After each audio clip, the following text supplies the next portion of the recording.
اب نوٹ کر لیجئے، یہ کتابیں اگر آپ پڑھنا چاہیں تو کتاب الملاحم میں پڑھیے. بدترین عذاب عربوں پر آیا کھڑا ہے، سروں پر تنا ہوا ہے، بدترین. ایسی جنگ ہونی ہے الملحمۃ العظمیٰ، جس کو کہ میں بھی آپ کے گواہی پیش کر دوں گا، جسے کہا گیا ہے دی لاسٹ کروسیڈ. بش نے بھی کروسیڈ کا لفظ بول دیا تھا، پھر واپس لیا اس نے. نکل جاتی ہے جس کے منہ سے سچی بات مستی میں، فقیہ مصلحت بھی سے وہ رندے بادہ خار اچھا، کروسیڈ کہہ کر پھر واپس لیا. یہ کروسیڈ، اس کے اوپر جس قدر نقصان ہونا ہے عربوں کا. گریٹر اسرائیل بنے گا، یہ عراق، شام، اردن، سعودی عرب کا کچھ شمالی علاقہ، ترکی کا جنوبی علاقہ، مصر کا صحرائے سینا، اور اس کے ساتھ ہی جو بہترین اس کا زرخیز ترین علاقہ ڈیلٹا آف نائل، یہ سب یہودیوں کے قبضے میں جائیں گے. اس کو حدیث میں کہا گیا الملحمۃ العظمیٰ. عیسائی 80 علم لے کر ہے مسلمانوں تم پر حملہ آور ہوں گے، اور ہر علم کے نیچے 12,000 فوج ہوگی، 9.5 لاکھ فوج. یہ نیٹو کی تیاری کس کے لیے ہو رہی ہے؟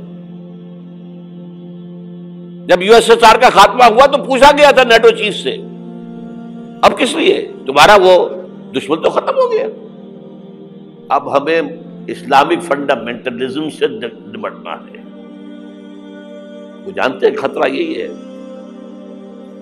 اب اسلام ابھر سکتا ہے. مسلمانوں کے سینوں کے اندر وہ آگ ہے،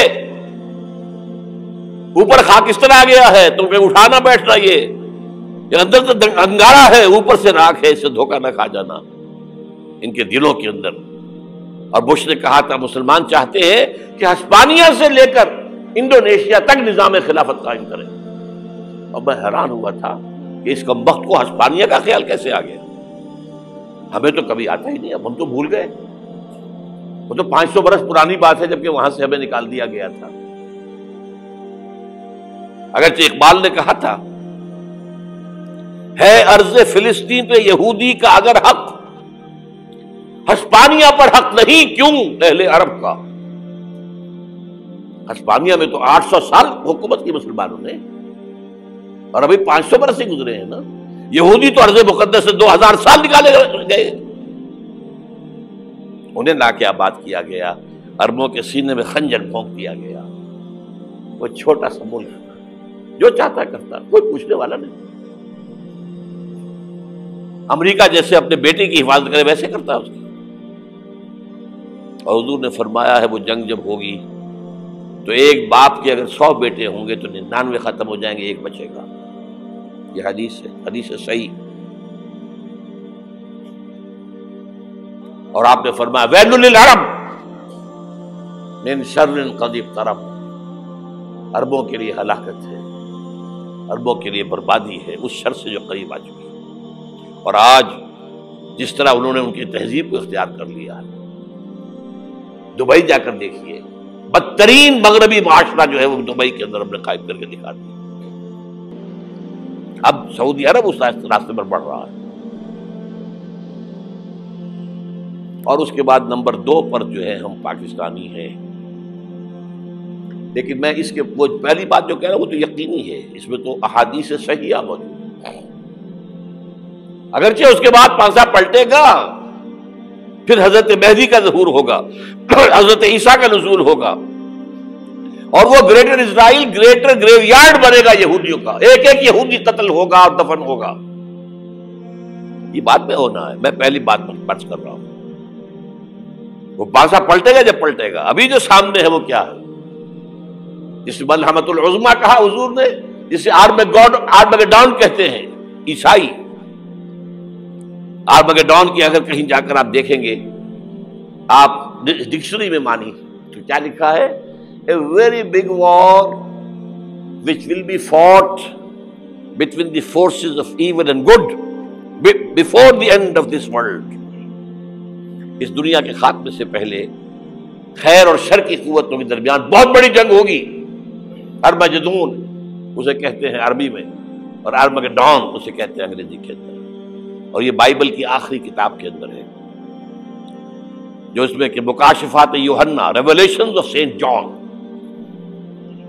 یہ تو میں کہہ رہا ہوں یقین کے ساتھ، اور زیادہ دور نہیں ہے، آیا چاہتا ہے۔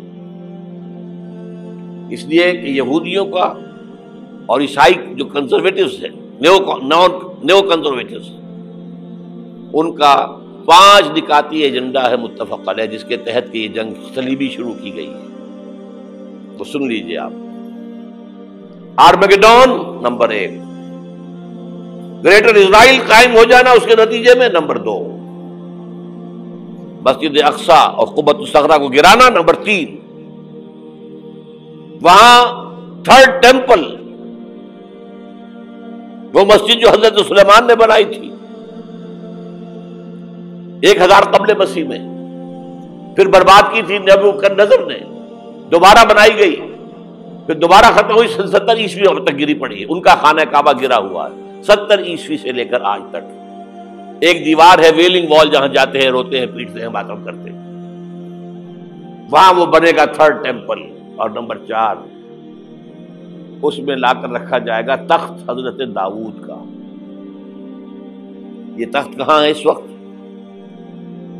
یہ لندن شریف کے اندر، جو ان کی پارلیمنٹ کا جو چرچ ہے، ویسٹ منسٹر ایبے، اس میں رکھا ہوا ہے۔ ایک پتھر تھا جس پر بٹھا کر حضرت داؤد کی تاج پوشی ہوئی، پھر حضرت سلیمان کی ہوئی، پھر وہ پتھر رکھ دیا گیا جب حضرت سلیمان نے بنایا ہیکل مسجد اقصی، وہاں رہا وہ۔ ہر بادشاہ جو تھا یہودی اسی کے اوپر بٹھا کر اس کی تاج پوشی ہوتی تھی۔ سن 70 میں ٹائٹس نے گرایا اسے، ہیکل کو، وہ پتھر لے گیا، وہاں سے روم گیا، روم سے آئرلینڈ گیا، آئرلینڈ سے اسکاٹ لینڈ آیا، اسکاٹ لینڈ سے انگلینڈ آیا، اور اب وہ رکھا ہوا ہے 14ویں صدی عیسوی سے آج تک۔ وہ ویسٹ منسٹر ایبے میں رکھا ہوا، ایک کرسی کی سیٹ میں اسے بنا دیا گیا ہے تخت کی شکل میں۔ اب انگریزوں میں کوئی ملکہ ہو، کوئی بادشاہ ہو جس کی بھی تاج پوشی ہونی، اس میں ہو، یہ لا کر رکھا جائے گا 3rd ٹیمپل میں۔ اور اس پر یہودیوں کے خیال کے مطابق ان کا مسیحا آئے گا جو مسیح دجال ہوگا، عیسائیوں کے خیال کے مطابق حضرت عیسیٰ آئیں گے، وہ ہمارا بھی خیال ہے حضرت عیسیٰ آئیں گے علیہ السلام۔ بہرحال یہ تو بات کی باتیں ہیں نا، اس وقت جو میں عرض کر رہا ہوں عربوں پر بہت بڑا عذاب، اور پاکستان کا معاملہ البتہ یہ ہے، میں یقین سے نہیں کہہ سکتا، ہینگنگ ان دی بیلنس، ہو سکتا ہے اللہ تعالی ہم پر رحم فرمائے، ہو سکتا ہے، اگرچہ اس کی کوئی شرائط ہوگی۔ چمن کے مالک اگر بنا لے موافق اپنا شعار، اب بھی چمن میں آ سکتی ہے پلٹ کر چمن سے روٹھی بہار، اب بھی ہو سکتی ہے۔ اور یہ بھی ہو سکتا ہے کہ اللہ تعالیٰ نے معجزانہ طور پر ہمیں ملک دیا، ہم نے اللہ سے بدعہدی کی، وعدہ خلافی کی، غداری کی، لہذا سزا دی جائے اور ہم سے یہ ملک چھین لیا جائے۔ اٹس جسٹ پاسبل، دور نہ سمجھے، اسے انہونی بات نہ سمجھے۔ جو گھیراؤ ہو رہا ہے آپ کے مغرب میں نیٹو فورسز اور مشرق میں بھارتی فورسز گدھوں کی طرح بیٹھے ہوئے انتظار کر رہے ہیں پاکستان اور ڈسٹیبلائز ہو جائے، یہاں اور بدامنی ہو جائے۔ اب لاہور میں پھر آج دھماکے ہو گئے ہیں، 2 دن پہلے کا دھماکہ میں سہ کے آیا ہوا ہوں، آپ کے سامنے بیٹھا ہوں، وہ جانے بچی ہیں، جو ہماری اکیڈمی کا حشر ہوا وہ تو میں آپ کو نہیں بتا سکتا۔ یہ سارا کیوں ہو رہا ہے؟ تاکہ یہاں بدامنی ہو جائے اور ہمیں جواز مل جائے، مغرب سے نیٹو فورسز داخل ہو جائیں، مشرق سے بھارتی فورسز آ جائیں، اور ہمارے ایٹمی دانت توڑ کر اور پھر ہمیں بھارت کے سامنے ڈال دیا جائے۔ نو ڈو ایز یو لائک، یہ ان کا نقشہ ہے۔ ہوگا کیا وہ اللہ جانتا ہے، ہوگا وہ جو اللہ چاہے، لیکن اللہ کا چاہنا جو ہے وہ کس پر منحصر ہے؟ یہاں انقلاب برپا کرو، یہاں اسلام لاؤ، اگر دھندوں میں لگے رہو گے تو وہ خود بخود نہیں آ جائے گا انقلاب۔ صحابہ نے جانیں دی تھی، کتنی تکلیفیں اٹھائی تھی، 12 برس تک مکی دور کے اندر با نشہ درویشی در ساز و دمادم زن، جو پختہ شبی خدرا بر سلطنت جم سن۔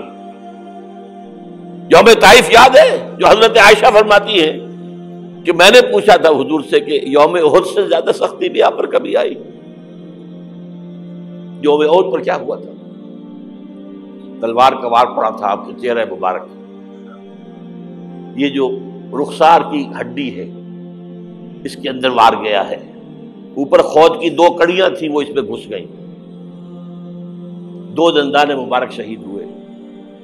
وہ خود کی کڑیاں ایک صحابی نے اپنے دانتوں سے پکڑ کے کھینچنے کی کوشش کی، دانت نکل گئے، وہ نہیں نکلی، کیا جتن کر کے نکالی گئی ہوگی تو خون کا فوارہ آیا، اتنا خون گیا ہے کہ آپ بے ہوش ہو گئے، گر گئے، اور مشہور یہ ہو گیا کہ آپ کا انتقال ہو گیا، شہادت ہو گئی۔ یہ سیرت کبھی پڑھی ہے؟ حضرت عائشہ کے ہوش کا تو یہی دور تھا نا، یوم طائف میں تو آپ کی کیا تھی، بچی تھی، انہیں کیا پتا کیا ہو رہا ہے حضور کے ساتھ۔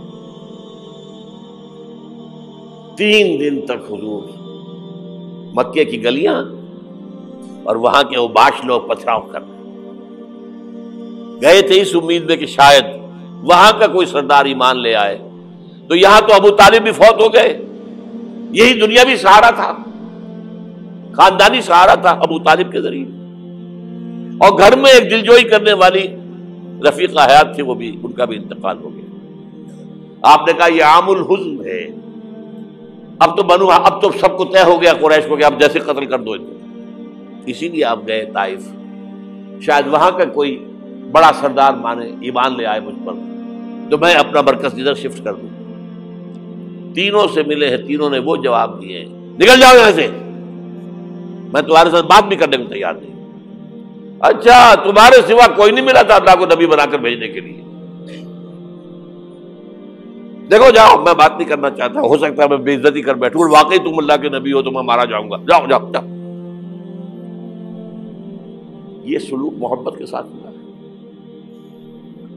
اور پھر چھوکروں کو، اسٹریٹ ارچنز جنہیں آپ کہتے ہیں، اشارہ کیا تھا، خبر لو ان کی، پتھراؤ ہو رہا ہے، ساتھ کوئی ہے ہی نہیں، ایک آدمی صرف، زید ابن حارثہ۔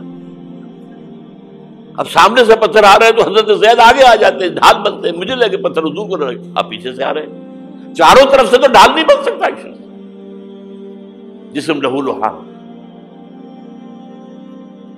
خون جا کر جوتیوں میں جم گیا ہے، جوتی اتر نہیں دی۔ پھر وہاں سے واپسی پر جو دعا مانگی ہے،